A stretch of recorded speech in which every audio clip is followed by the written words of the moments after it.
আমরা লাউ গাছে সাধারণত এই সমস্যাটি দেখতে পাই। লাউয়ের যে কড়িগুলো থাকে অর্থাৎ ছোট ফলগুলো থাকে, এগুলো ধীরে ধীরে বড় হওয়ার সময় দেখা যায় যে পুরো সমস্ত কড়িটি এরকম বাঁকা হয়ে যায়, অর্থাৎ ফলটি বাঁকা হয়ে যায়। এটি সাধারণত দুটি কারণে হতে পারে। এক হচ্ছে মাছি পোকার আক্রমণের জন্য, এবং দুই হচ্ছে পুষ্টি উপাদানের ঘাটতির জন্য। যদি পুষ্টি উপাদানের ঘাটতি থাকে সেক্ষেত্রে বোরন সার আপনাদের জমিতে গাছের গোড়ায় মাদায় দিতে পারেন, অথবা সলুবল বোরন এই যে লাউয়ের ছোট কড়ি থাকে সেখানে স্প্রে করে দিতে পারেন।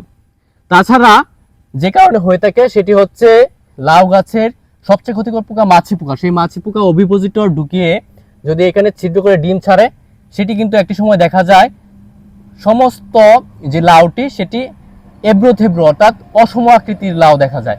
এই লাউ কিন্তু আপনার রান্না করলে সিদ্ধ হতে চায় না, এবং এটি খেতেও ওইরকম সুস্বাদু হয় না।